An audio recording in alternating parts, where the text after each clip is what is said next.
Tomat adalah komoditas hortikultura.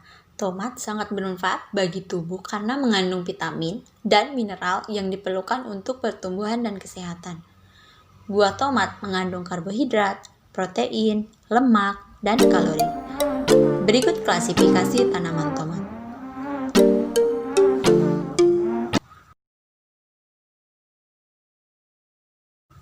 Tomat mempunyai akar tunggang yang tumbuh menembus kedua tanah dan akar serabut yang tumbuh menyebar ke arah samping tetapi dangkal.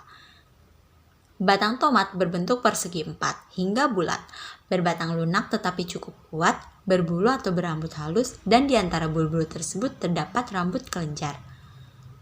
Batang tanaman berwarna hijau, pada ruas batang mengalami penebalan, dan pada ruas bagian bawah tumbuh akar-akar pendek. Daun tanaman tomat berbentuk oval, bagian tepi daun bergerigi, dan membentuk celah-celah yang menyirip serta agak melengkung ke dalam. Bentuk buah tomat bervariasi, tergantung varietasnya. Ada yang berbentuk bulat, agak lonjong, dan bulat telur atau oval. Ukuran buahnya juga bervariasi. Yang paling kecil memiliki berat sekitar 8 gram dan yang besar memiliki berat sekitar 180 gram. Buah yang masih muda memiliki warna hijau muda dan buah tomat yang udah matang akan berubah warna menjadi warna merah. Untuk tomat yang belum cukup matang, bisa disimpan pada suhu ruangan. Namun, jangan sampai terkena matahari langsung. Tomat yang terkena sinar matahari langsung hanya akan membuatnya cepat busuk, sehingga tidak bisa bertahan dengan lama. Tomat yang belum cukup matang itu bisa bertahan selama 1-2 hari hingga membusuk. Lalu, apa yang menyebabkan tomat cepat busuk yaitu disebabkan oleh cendawan tanah Tephros cucumeris, atau gejala yang terlihat dengan adanya bercak kecil berwarna coklat pada buah tomat dan lama-kelamaan membesar dan cekung sehingga buah menjadi busuk dan luntur.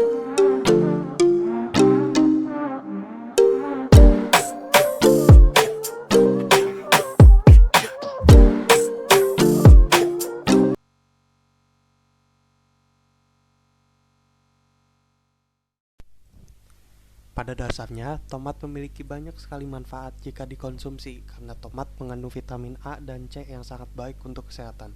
Tomat juga merupakan salah satu bahan makanan yang dapat menambah cita rasa masakan.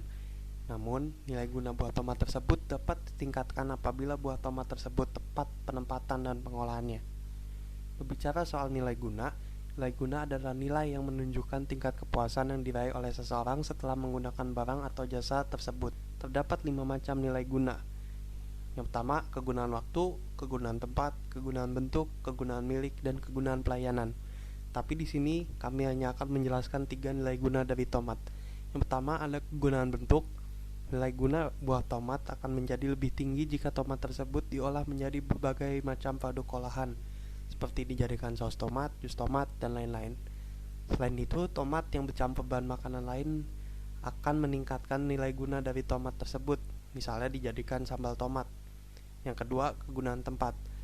Nilai guna tomat akan meningkat jika tomat tersebut dibawa dari daerah pedesaan dan dijual di daerah perkotaan, karena biasanya kebutuhan akan tomat di perkotaan akan jauh lebih besar dibandingkan di desa, dan industri pengolahan tomat biasanya terdapat di daerah perkotaan.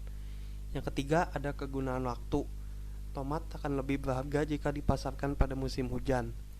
Musim hujan dapat menyebabkan terkendalanya hasil panen beberapa komoditas, salah satunya adalah tomat.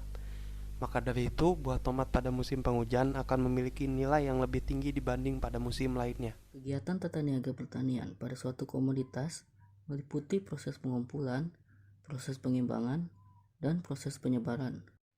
Pada proses pengumpulan, kegiatannya meliputi sortasi, grading, dan packaging atau pengemasan. Penanganan pasca panen perlu diperhatikan untuk mengurangi kemungkinan produk yang rusak sebelum sampai di tangan konsumen. Kriteria masak petik dapat dilihat dari warna buah, ukuran buah, keadaan daun, dan keadaan batang tanaman. Setelah panen, buah tomat dapat dikumpulkan di tempat pengumpulan yang teduh dan kering. Buah tomat disortasi dengan memisahkan buah yang memiliki kualitas baik dengan buah yang memiliki kualitas buruk atau cacat. Buah tomat kemudian disortir berdasarkan warna, ukuran, dan mutunya. Buah yang tidak lolos proses sortasi masih bisa diolah menjadi beberapa produk olahan. Setelah buah tomat disortasi, selanjutnya dilakukan grading. Grading yaitu kegiatan mengelompokkan buah-buah tomat yang telah disortasi menjadi kelompok kelas atau grade menurut ukuran besar buah, ukuran bobot buah, ukuran kesehatan buah, dan ukuran cacat buah. Buah tomat dikelompokkan menjadi 3 kelas atau grade. Grade A mempunyai mutu yang sangat baik, memiliki warna yang menarik, dan memiliki kisaran kerusakan 5%. Grade B mempunyai mutu yang hampir seperti grade A, namun memiliki kisaran kerusakan 10%. Grade C memiliki mutu yang lebih rendah dan biasanya ditemukan di pasar tradisional karena memiliki harga yang juga lebih rendah. Kriteria buah tomat yang dipanen juga dapat berdasarkan pemasarannya. Untuk pemasaran jarak dekat, biasanya buah tomat dipanen saat buah berwarna kekuningan. Sedangkan untuk pengiriman jarak jauh, biasanya buah tomat dipanen saat masih berwarna hijau untuk memperpanjang umur penyimpanan. Untuk tujuan pengolahan, biasanya menggunakan buah tomat yang sudah masak dan berwarna merah. Pengemasan buah tomat dapat dibedakan berdasarkan jarak pemasarannya. Untuk pemasaran jarak dekat, buah tomat dapat dikemas dengan kemasan plastik yang telah dilubangi sebelumnya, juga dapat dikemas dengan styrofoam yang dilapisi dengan plastik wrap. Selain itu juga, buah tomat dapat dikemas dengan menggunakan kotak berbahan plastik. Jenis kemasan yang dipakai dan tampilan yang menarik dapat mempengaruhi besarnya harga. Untuk pemasaran jarak jauh, jenis kemasan yang paling baik adalah dengan menggunakan kotak kayu. Proses pengimbangan merupakan proses tahap kedua dari arus barang yang terjadi antara proses pengumpulan dengan proses penyebaran. Proses pengimbangan dilakukan untuk menjaga keseimbangan antara jumlah barang yang ditawarkan dengan jumlah barang yang diminta berdasarkan waktu, jumlah, dan kualitas. Proses pengimbangan terdiri dari penggunaan transportasi untuk ke tempat lain, bongkar muat, penanganan di perjalanan, serta risiko rusak. Pengangkutan komoditas tomat pada umumnya menggunakan mobil, seperti pick-up, truk, maupun kontainer. Kegiatan pengangkutan barang untuk dipasarkan harus sangat diperhatikan.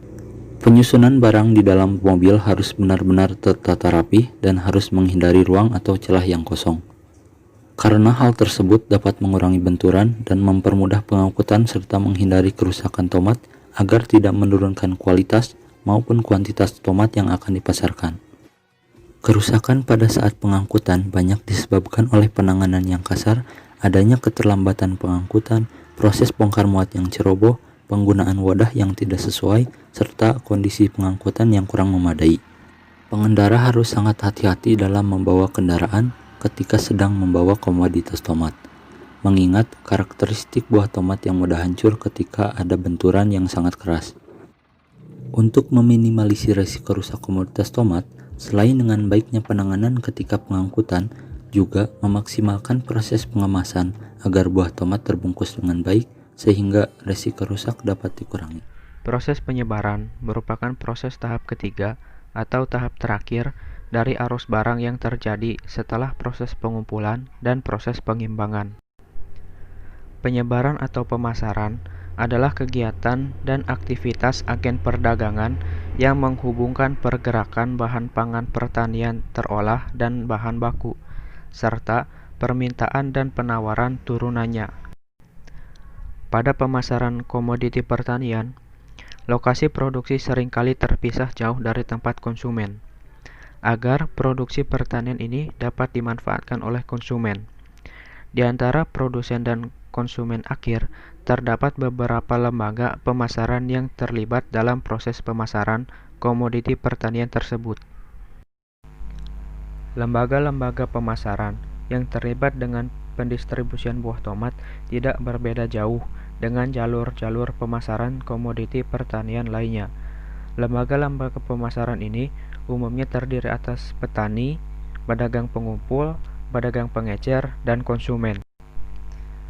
Petani merupakan produsen tomat yang kemudian menjualnya kepada pedagang pengumpul, pedagang pengecer, atau memilih untuk menjualnya sendiri untuk memperoleh pendapatan lebih. Pedagang pengumpul merupakan pedagang yang melakukan pengumpulan hasil produksi petani yang selanjutnya dijual kembali kepada pedagang pengecer. Pedagang pengecer merupakan pedagang yang membeli tomat dari pedagang pengumpul atau langsung dari petani kemudian menjualnya kembali dengan harga yang lebih tinggi. Konsumen merupakan orang yang membeli tomat dari pedagang pengecer atau langsung dari petani yang bertindak sebagai penjual produknya sendiri.